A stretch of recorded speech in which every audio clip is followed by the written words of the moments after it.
तो मैं ये कहना चाहूंगा कि हम लोगों को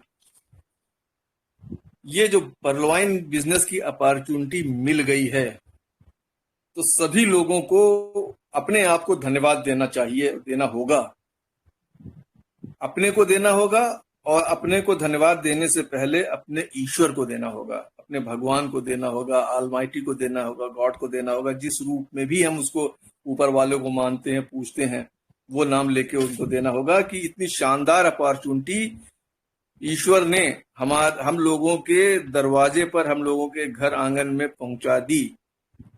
जो ये अपॉर्चुनिटी हम लोगों के जीवन को तब्दील करने के लिए हम लोगों को मिली है, हमारे जीवन में खुशियों के रंग भरने के मिली है। हमारे जीवन में जो थोड़ा सा मायूसी रहती थी, मायूसी क्यों? क्योंकि हम सभी लोग 99.9% लोग मध्यम वर्गीय परिवार को बिलोंग करते हैं, और मध्यम वर्गीय परिवार की आर्थिक स्थिति जैसी होती है वो किसी से छिपी नहीं है।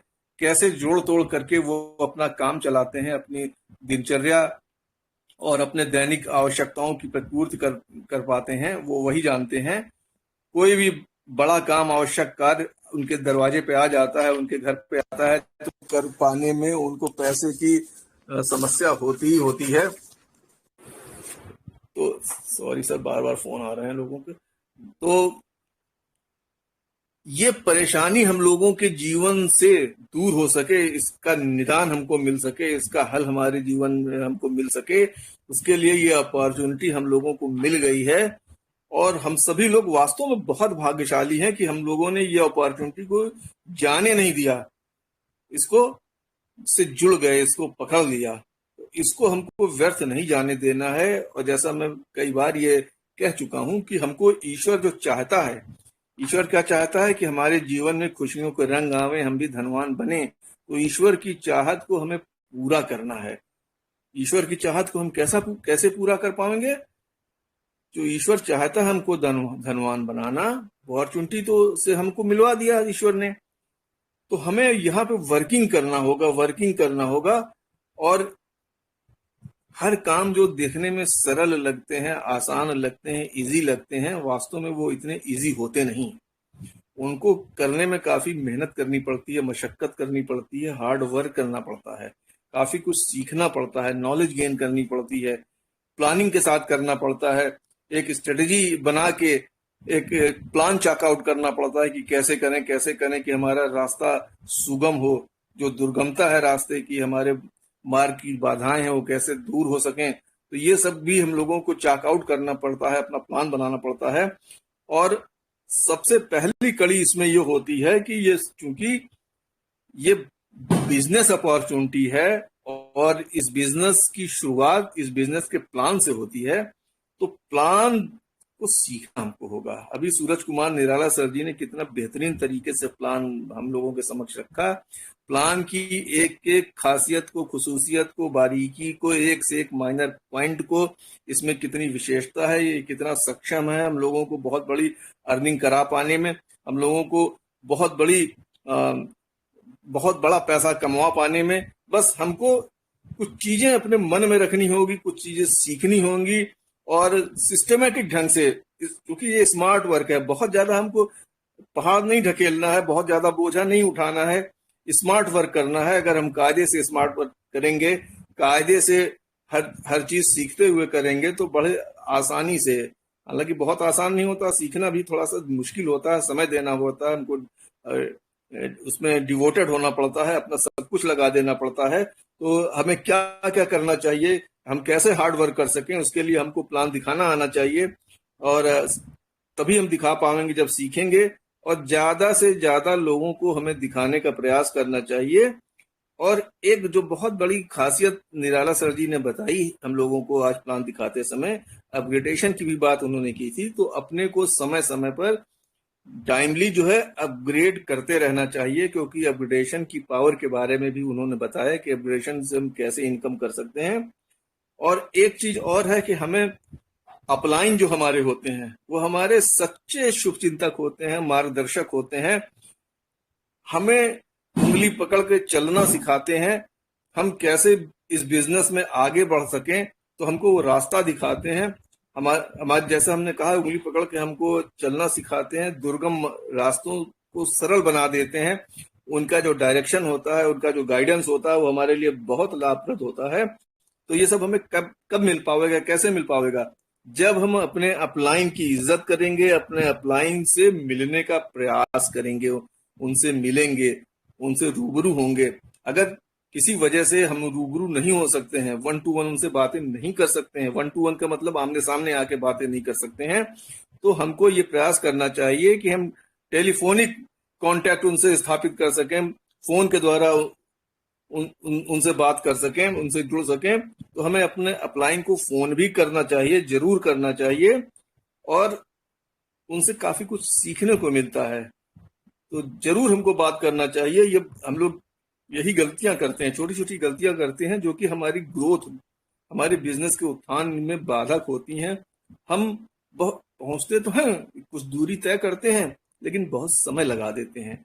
तो हम जल्दी पहुंच सकें, जल्दी हमारे बिजनेस में उत्थान हो सके, हम अच्छी तरक्की कर सकें, ज्यादा इनकम कम समय में ले सकें, तो इस सब के लिए हमको अपने अपलाइन का सहारा लेना ही लेना होता है।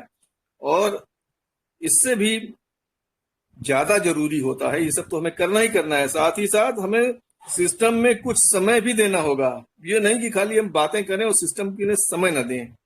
सिस्टम में हमें समय देना होगा। समय देने का मतलब यहाँ पे जैसा हमारे लीडर्स हमको सिखाते हैं, बताते हैं, प्लान दिखाना होगा, ये सब काम करने होंगे, समय देना होगा, कुछ समय तो निकालना ही पड़ेगा।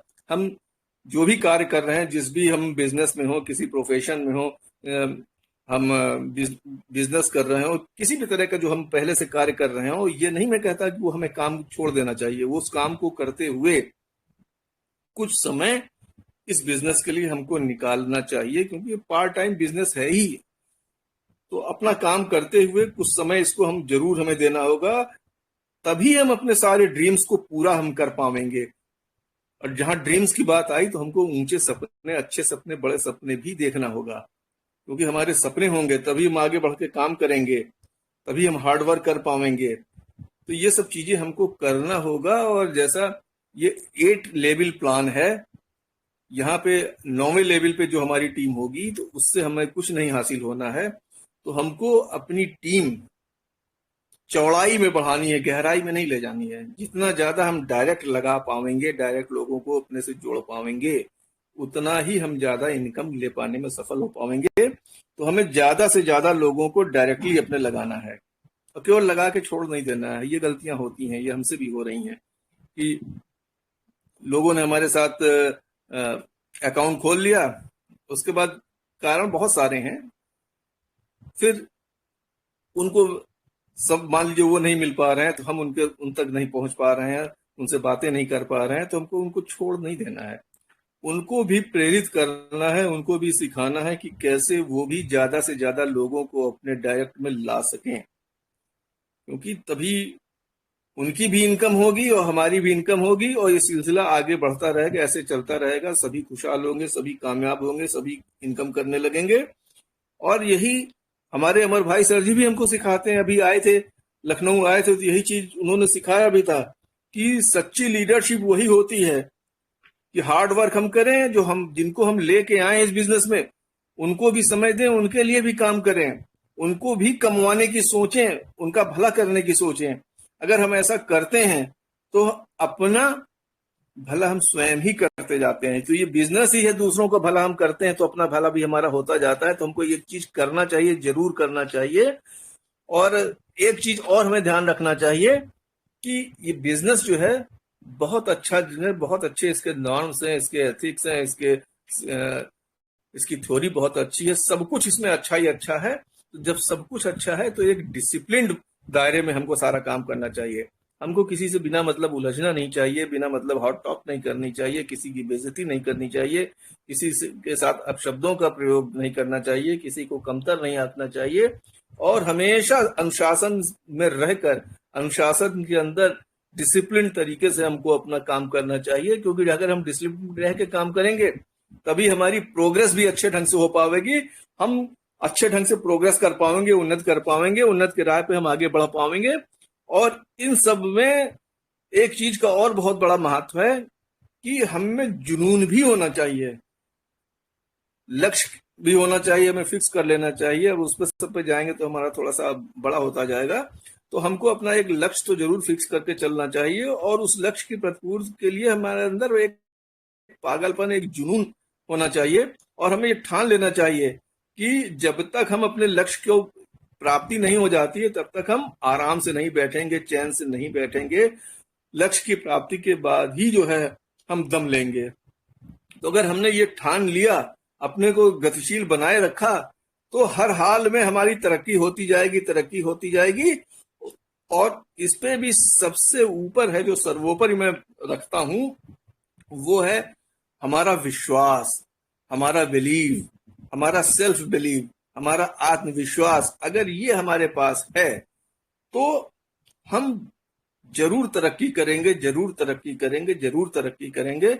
हमें अपने विश्वास को, अपने कॉन्फिडेंस को किसी भी हद में, किसी भी रूप में कमजोर नहीं होने देना है, उसमें गिरावट नहीं आने देनी है, बल्कि उसमें दिन प्रतिदिन और उसको में बढ़ोतरी करते जाना है कि हमारा ऐसा कुछ अपने मन में, अपने उसमें, अपने कार्य में, अपने एक्ट में, अपने ओमिशन में कुछ भी हम करें, कुछ भी करें, वो चीज हमें झलकनी चाहिए कि हमारा जो कॉन्फिडेंस है वो बहुत ऊंचे दर्जे का है।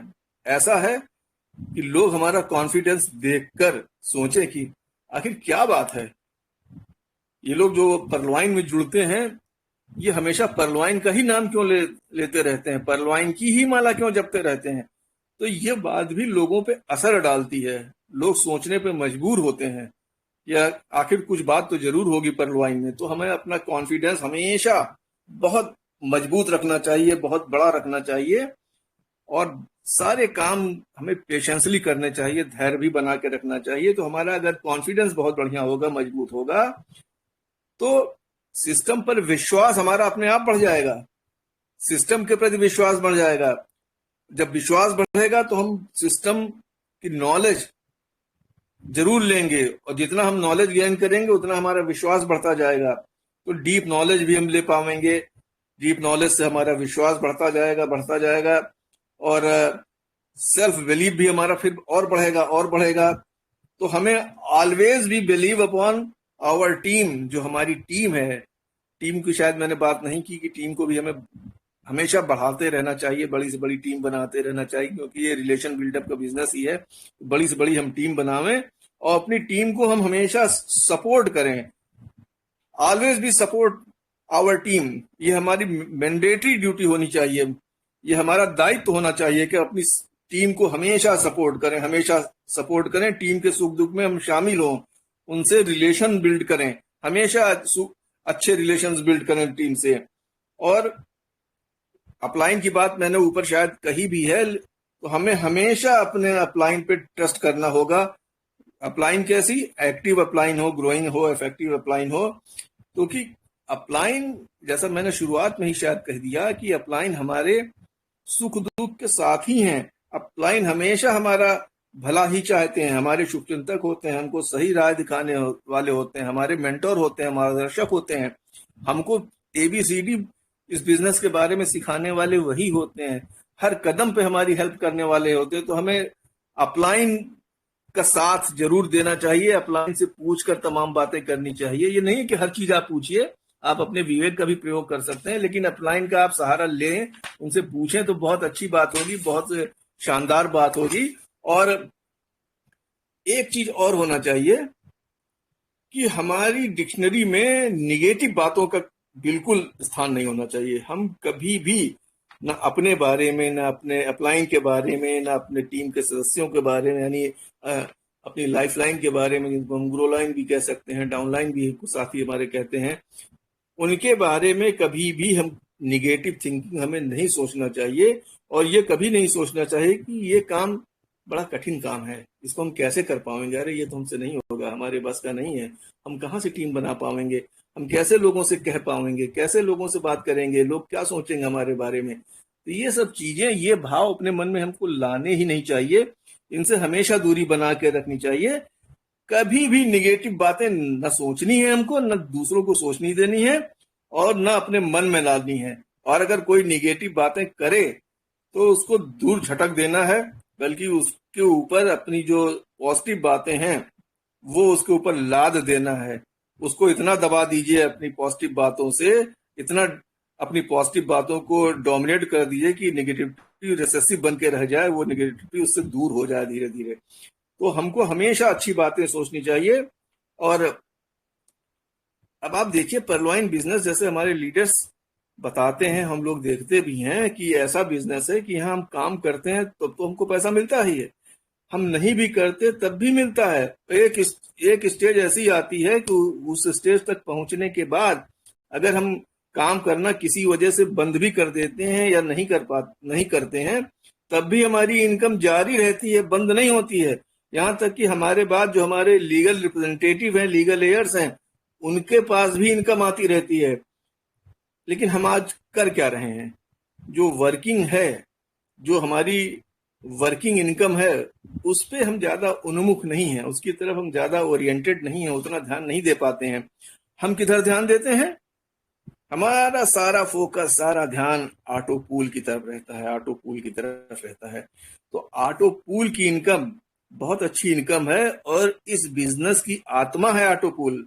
मैं कभी ये नहीं कहता कि हमें ऑटो पूल की बात नहीं करनी चाहिए, ऑटो पूल से अलग हो जाना चाहिए, ऑटो पूल के बारे में नहीं सोचना चाहिए। बिल्कुल सोचना चाहिए, उसका इंतजार भी करना चाहिए, लेकिन ऑटो पूल के इंतजार में हमको हाथ पे हाथ रख के कभी भी नहीं बैठना है, कतई नहीं बैठना है। ऑटो पूल तो जैसे नौकरी पेशे वालों के लिए आफ्टर रिटायरमेंट ग्रेजुटी मिलती है, बोनस मिलता है, फंड मिलता है, पेंशन मिलती है, तो इस तरह से ऑटो पूल इनकम हम लोगों को मिलनी ही मिलनी है। जब हमारी 4K मैट्रिक सिस्टम के द्वारा बनेगी, हमारा नंबर आएगा, तो वो तो मिलनी ही मिलनी है, वो हमारा हक है, हमें मिलेगा, हमें उसको भुलाना नहीं है। लेकिन अपनी वर्किंग को वो बंद नहीं करना है, क्योंकि ऑटो पूल भी तभी हमको जल्दी मिल पाएगा जब हम सभी लोग वर्किंग करेंगे, काम करेंगे, क्योंकि ऑटो पूल की इनकम भी वर्किंग पर ही बेस्ड है। अगर हम सब लोग जल्दी जल्दी काम करेंगे, ज्यादा ज्यादा लोग अपनी टीम बनाएंगे, अपग्रेडेशन करेंगे, करते रहेंगे, तो ऑटो पूल की इनकम हमको जल्दी जल्दी मिलेगी। तो ऑटो पूल का हम इंतजार हमें करना है, बेशक करना है, हमें ही नहीं कहते कि हमें भुला देना है, लेकिन वर्किंग पे ही हमको फोकस करना है, वर्किंग हमको करते जाना है। हमारे एक बहुत बड़े लीडर ने एक मीटिंग में ये कहा था कि ऑटो पूल तो सिस्टम ने सभी का ध्यान रखते हुए बनाया है।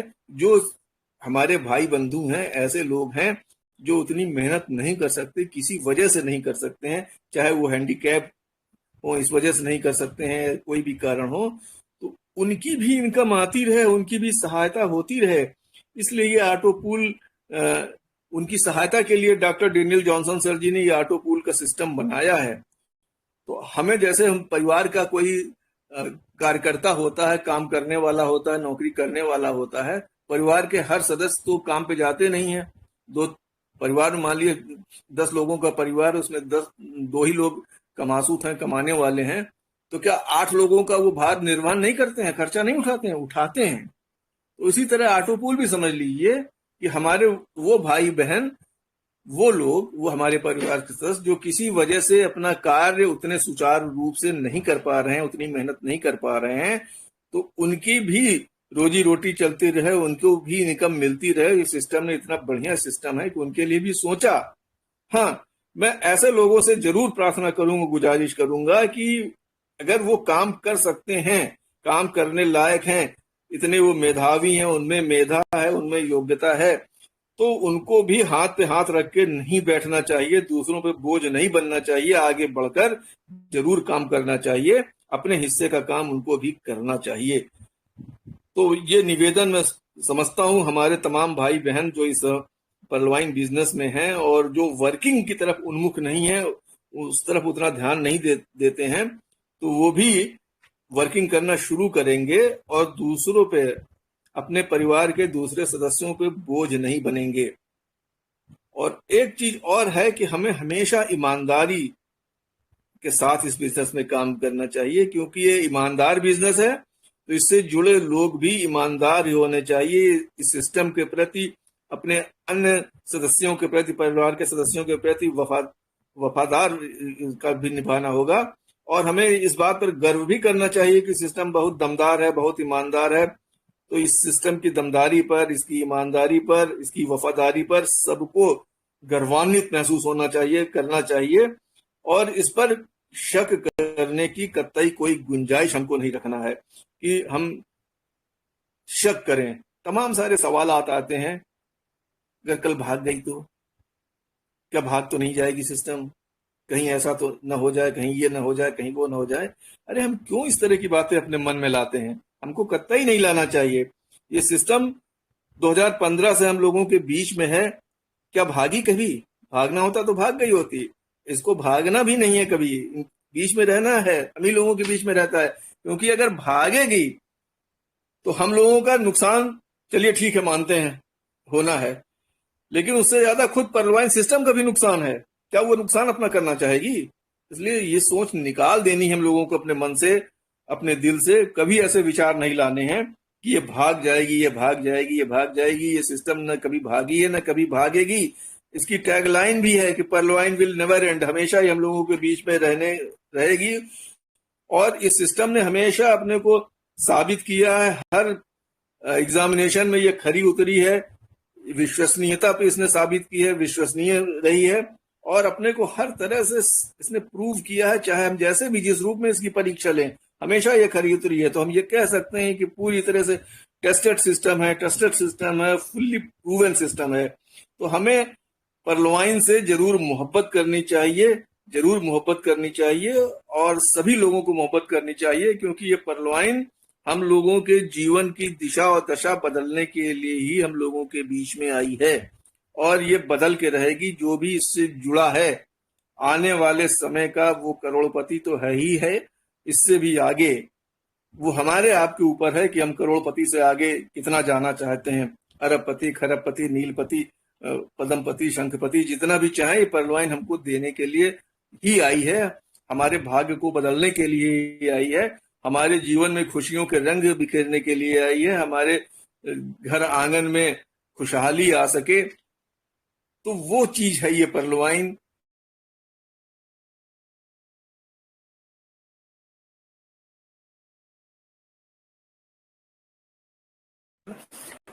तो ऐसा ये परलवाइन सिस्टम हम लोगों को मिला है कि हम लोगों को फक्र होना चाहिए, गर्व होना चाहिए। और यही नहीं कि केवल परलवाइन सिस्टम ऐसा है, यहाँ के लोग, हमारे परलवाइन परिवार के लोग भी एक दूसरे पे जान छिड़कते हैं।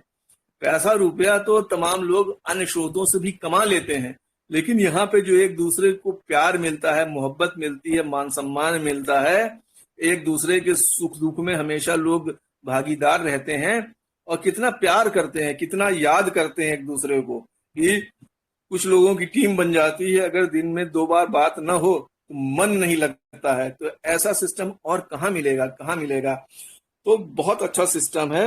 हम लोग इस सिस्टम को हमेशा धन्यवाद हमको देना चाहिए, आभार व्यक्त करना चाहिए ईश्वर के प्रति भी, और सिस्टम के रचयिता जो डॉक्टर डेनियल जॉनसन सर जी हैं उनके प्रति भी हमेशा आभार व्यक्त करना चाहिए।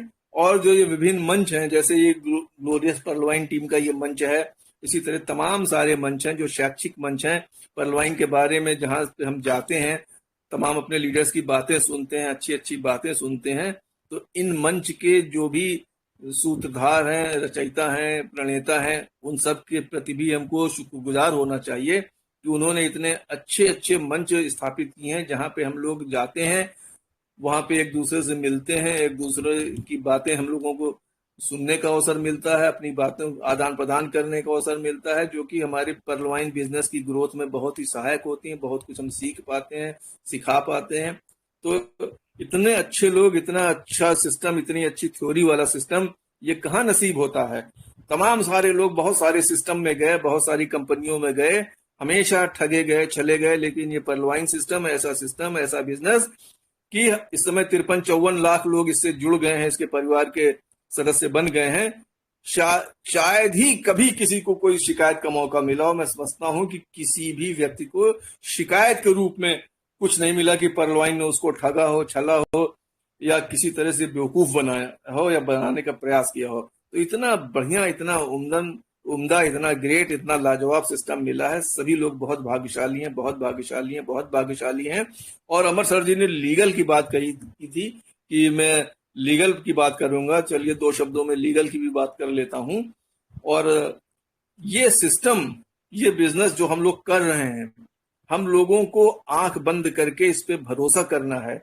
भरोसे की बात तो मैं अभी तक कर ही रहा था कि ये बिल्कुल लीगल सिस्टम है। इसमें हम ऐसा कोई कार्य नहीं करते हैं जो कि गैरकानूनी श्रेणी में आता हो, कि इलीगल कैटेगरी में आता हो। ऐसा कोई काम, कोई भी हमारा एक्ट नहीं होता, कुछ भी हम नहीं करते हैं। ऐसा इस सिस्टम में कुछ है ही नहीं जो कि हमसे गलत काम करवाता हो। और ये सिस्टम यहां तक पाक साफ है कि हम यहाँ पे न किसी को ठगते हैं, न छलते हैं, न कोई गलत बयानी करते हैं। क्योंकि सिस्टम में इतनी विशेषताएं है कि सच्ची बातें बता के ही, सच्ची बातों में ही इसमें इतना आकर्षण है, इतना बल है, इतनी पोटेंसी है कि लोग इसमें आकर्षित होंगे, लोग इसमें जुड़ेंगे। और हमारा कभी ध्येय जोड़ने का रहता ही नहीं कि लोग इसमें हम जोड़ें लोगों को।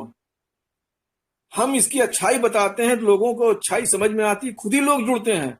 लोग जुड़ सकें, बस हमको यही बातें बताना है। जोड़ने के लिए उनको बहुत ज्यादा वो नहीं प्रयास करना है। और ये पूरी तरह से लीगल की मैं बात कर रहा था, लीगल है। इसको ऑनरेबल सुप्रीम कोर्ट ने भी साबित कर दिया है कि ये लीगल है। आपको तो अच्छी तरह से ध्यान ही होगा कि 2014 में 8/6/2014 शायद डेट थी, उसमें जो हमारे देश का सबसे बड़ा बैंक है, जिसको रिजर्व बैंक ऑफ इंडिया कहते हैं, वो हमेशा से जो ऑनलाइन बिजनेस हो रहा था, वर्चुअल में काम हो रहा था, उसके खिलाफ रहता था। उसकी सोच ये थी कि जो ये पैरेलल एक तरह से काम शुरू हो गया है, इससे कहीं हमारी अर्थव्यवस्था जो है, हमारे देश का इकोनॉमिक सिस्टम कहीं पैरालाइज ना हो जाए, हमारे जो बैंक हैं उनके प्रति कोई खतरा ना उत्पन्न हो जाए, बैंक की अहमियत ही धीरे धीरे कम ना हो जाए। क्योंकि सारा लेन देन जब इस तरह से ऑनलाइन में, पीयर टू पीयर, जैसे ही परवाइन में भी है, ऐसे लोग करने लगते हैं, बैंक की आवश्यकता ही उतनी नहीं रह जाती है। तो ये उसकी सोच थी। और इससे आगे उसकी सोच थी कि कहीं मनी लॉन्ड्रिंग ना होने लगे, टेरर फंडिंग ना होने लगे, या इस तरह से जो वर्चुअल लेन देन में जो जोखिम है, तो वो जोखिम के प्रति उसको था कि इसमें बहुत खतरे हैं, बहुत ज्यादा खतरे हैं। तो इन सबको मद्देनजर रखते हुए उसने एक सर्कुलर जारी कर दिया था 8 जून 2014 को।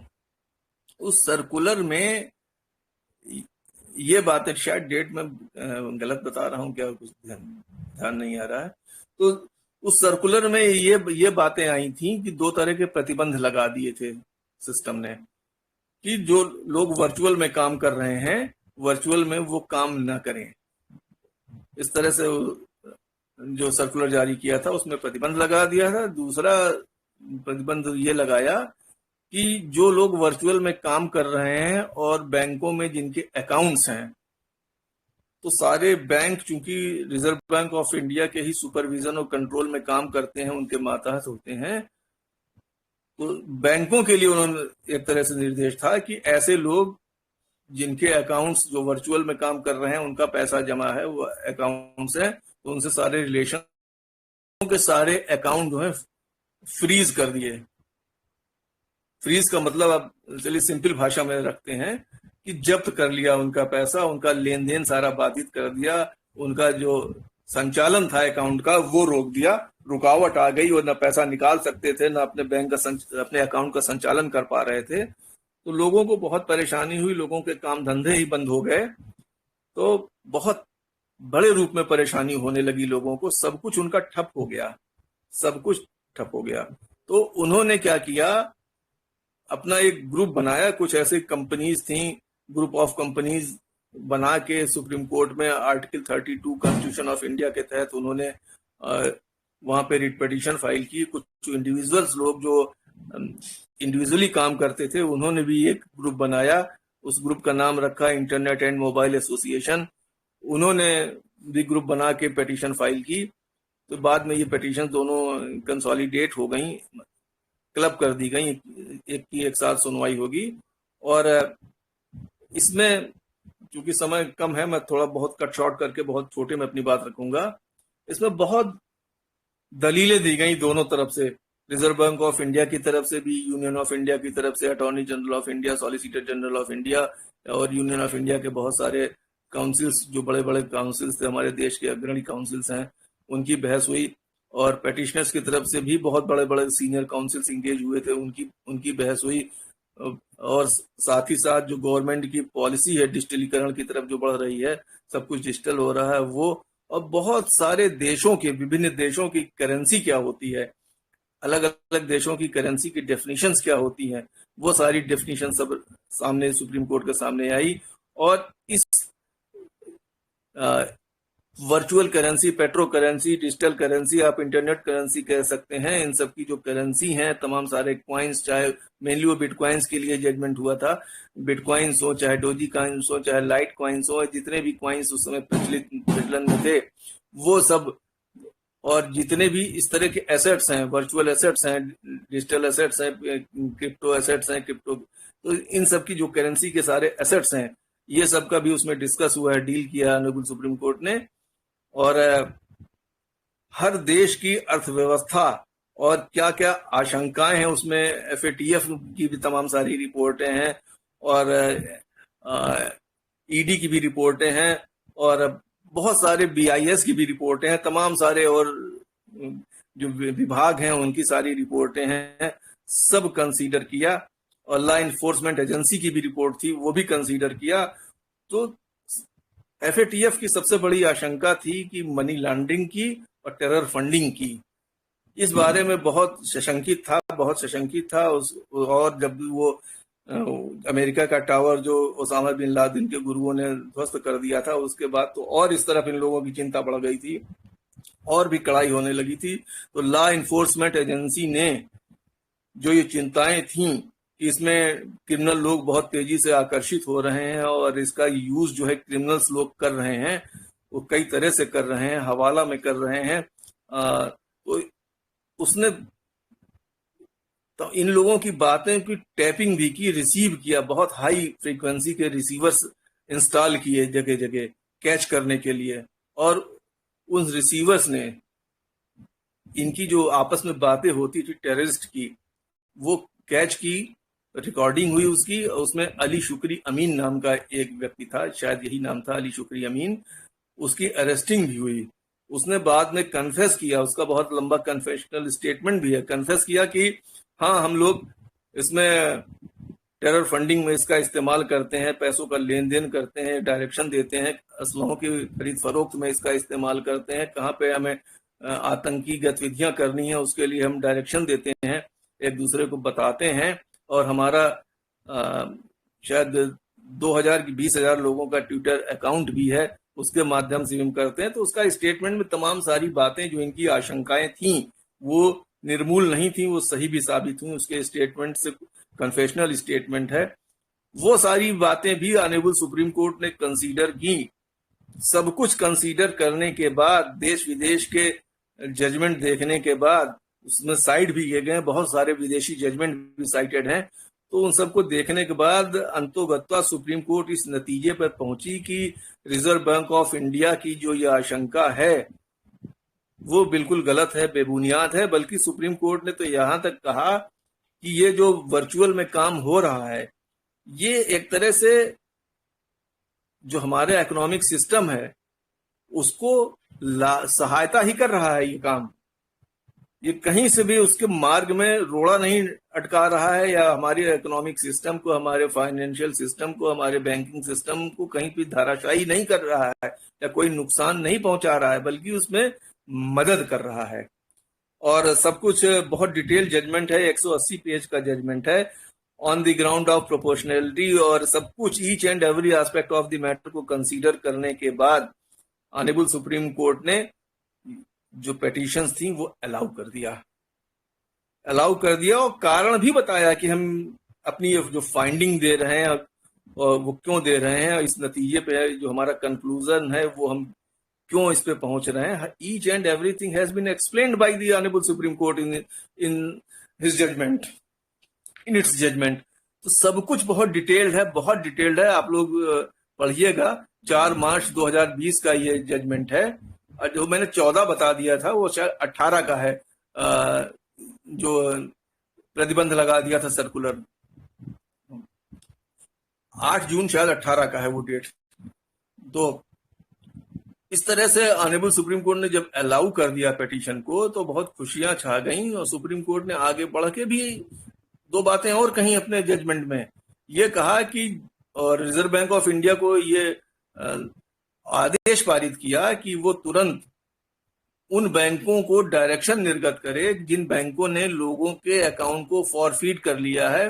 अपने निर्देश में वो कहे कि वो बिना किसी देरी के ऐसे लोगों के फॉरफीटेड अकाउंट को, जो फ्रीज्ड अकाउंट है, वो तुरंत डिफ्रीज करें, उनका पैसा लौटावें। और केवल पैसा लौटाने भर का नहीं, बल्कि जो उस समय मार्केट इंटरेस्ट था, रेट ऑफ इंटरेस्ट था उस समय मार्केट का, वो इंटरेस्ट सहित पैसा जब से जमा हुआ है, रुका रहा, अवरोध रहा, पैसा वापस नहीं हो पाया है, और वापस होने के दिनांक तक का वो ब्याज सहित दें। तो बहुत सारे लोगों के पैसे थे। डीसीडीएम लैब प्राइवेट लिमिटेड, जो इसमें पिटीशन नंबर 6 थे, उनका अकेले ही 12 करोड़ से ज्यादा पैसा वर्ली ब्रांच मुंबई की एक बैंक थी उसमें जमा था। तो आप समझ सकते हैं कि एक व्यक्ति का 12 करोड़ से ऊपर पैसा जमा था, तो यानी कितने सारे लोगों के बैंक अकाउंट जो है फ्रीज हुए थे। तो कितना बड़ा पैसा जो है उस समय अवरोध हुआ होगा। तो बहुत खुशियां छा गई। तो उसमें पूरे जजमेंट में जो ये चीजें आई हैं कि पूरी तरह से वो लीगल बना था। हालांकि परलवाइन के बारे में नहीं था, बाकी बिटकॉइंस के बारे में था, crypto currency, digital currency, petro currency, virtual currency, आप इंटरनेट करेंसी कह सकते हैं, सारी करेंसी के बारे में था, सारे कॉइन्स के बारे में, सब कुछ। लेकिन जो प्रिंसिपल लेट डाउन किया गया उसमें हमारे परलवाइन भी आच्छादित होता है, परलवाइन भी कवर होता है पूरी तरह से, और उसमें मिंट का भी जिक्र हुआ है। परलवाइन का नाम तो नहीं आया है, लेकिन जजमेंट में मिंट के बारे में भी काफी कुछ जिक्र आया है, मिंट का भी। तो इस तरह से वो जजमेंट जो है पूरी तरह से इस परलवाइन के बिजनेस को पूरी तरह से जायज ठहराता है और लीगल ठहराता है। और कुछ चीजें और हैं जो कि लीगल ठहराती हैं, क्योंकि लोग ये कहते हैं कि इसमें आप मनी सर्कुलेशन कर रहे हैं, इसकी टोपी उसके सर पहना रहे हैं, इसकी टोपी उसके सर पहना रहे हैं। सर क्या 5-7 मिनट मुझे समय और मिल जाएगा, क्योंकि 8:52 हो गया है, मेरी बातें लंबी हो जाती हैं पता नहीं क्यों। जी बिल्कुल सर, कंटिन्यू करिए। जी जी जी। तो यहाँ पे मनी सर्कुलेशन भी कतई नहीं हो रहा। ना यहाँ मनी सर्कुलेशन होता है, ना कोई हम पोंजी स्कीम चलाते हैं, ना पिरामिड स्कीम चलाते हैं। किसी भी तरह का जो कानून में प्रतिबंधित काम है वो यहाँ पे कतई नहीं होता है, कतई नहीं होता है। अब मनी सर्कुलेशन, मैं मानता हूं मनी सर्कुलेशन जो है दंडनीय अपराध होता है। उसमें जो लॉ है, chit fund and money circulation scheme banning act 1978, ये 1978 में आया था ये एक्ट। उसके तहत मनी सर्कुलेशन जो कोई भी करते हैं, मनी सर्कुलेशन का काम करते हैं, किसी बिजनेस में मनी सर्कुलेशन इन्वॉल्व होता है तो वो गैर कानूनी काम होता है। तो आइए देखते हैं कि मनी सर्कुलेशन होता क्या है। सरल शब्दों में हम समझने का प्रयास करें तो मनी सर्कुलेशन वो चीज होती है जबकि कोई भी इस्टेब्लिशमेंट, आप उसको अपने रूप में ले सकते हैं, कोई फर्म कह सकते हैं, कंपनी कह सकते हैं, कोई भी इंस्टीट्यूशन कह सकते हैं, कुछ भी नाम आप दे लीजिए, अगर अपने मेंबर्स को, अपने प्रमोटर्स को, अपने डिस्ट्रीब्यूटर्स को, अपने एम्प्लॉयज को, या किसी भी रूप में जो भी उनसे जुड़े हुए हैं उन व्यक्ति को क्विक मनी या इजी मनी देने का प्रॉमिस करते हैं। ये 3 चीजों पर विशेष ध्यान दीजिएगा, क्विक मनी, इजी मनी का प्रॉमिस। तो हम ये कह सकते हैं कि मनी सर्कुलेशन का अपराध होना शुरू हो गया, और अगर उसमें कहीं टाइम पीरियड आ गया तो और भी पक्का हो जाता है कि आप पैसा लाइए, हम 6 महीने में दुगना कर देंगे, इतने समय में तिगुना कर देंगे, इतना कर देंगे, उतना कर देंगे। तो मनी सर्कुलेशन का अपराध होना घटित हो जाता है। अब आप आइए देखिए, क्या परलवाइन बिजनेस में ऐसा कुछ कहीं प्रॉमिस कहा गया है कि कितने समय में, मतलब कोई क्विक मनी या इजी मनी की बात कही गई है? तो कतई नहीं कही गई है, कतई नहीं कही गई है, कहीं भी नहीं कही गई है। और परलवाइन ने तो अपने नोटिफिकेशन में यहां तक लिख रखा है कि हम अपने लाभ हानि के लिए खुद ही जिम्मेदार होंगे, न हमारा अपलाइन जिम्मेदार होगा, न कोई यूजर जिम्मेदार होगा, न कोई परलवाइन के बारे में हमको इस बिजनेस में लाने वाला होगा, न बताने वाला होगा, न समझाने वाला होगा, न यूट्यूबर्स होगा। किसी भी रूप में कोई भी व्यक्ति जिम्मेदार नहीं है। हम अपने हानि लाभ के स्वयं जिम्मेदार हैं।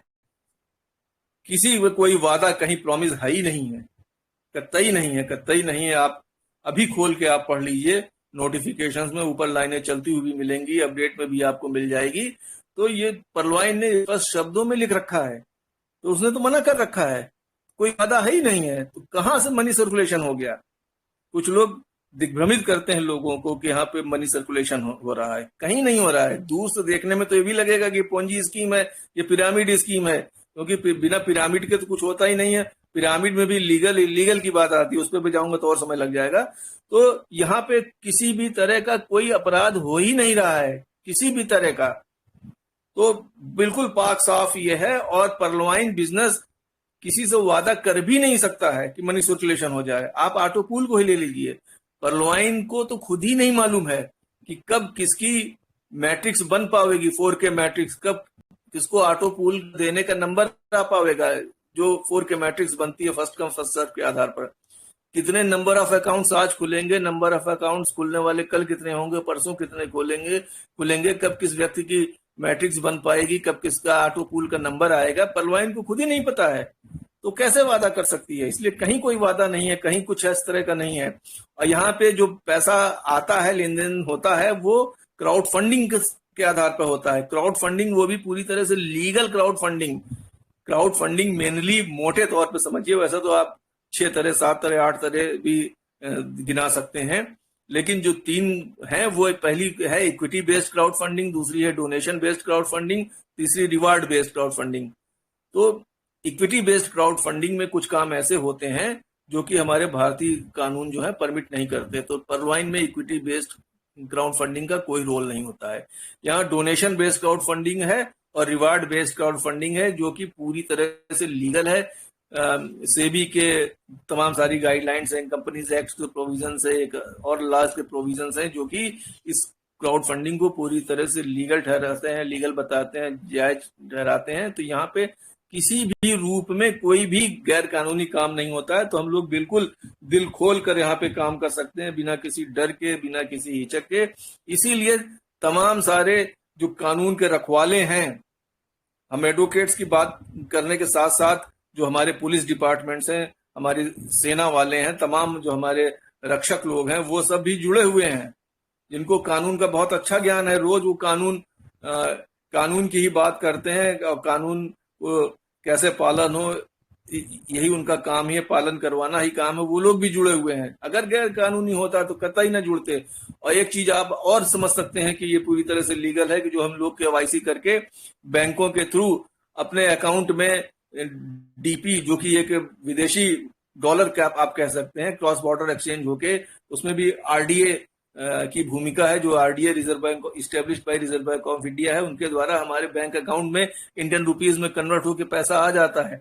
तो वहां पे भी ये परलवाइन को पूरी तरह से लीगल बनाता है, उचित बनाता है, क्योंकि रिजर्व बैंक ऑफ इंडिया उसमें अपना कमीशन भी लेता है, जिसको हम रेमिटेंस चार्ज के रूप में उसको देते हैं। तो इस तरह से भी हर तरह से परलवाइन जो है लीगल है, लीगल है, लीगल है।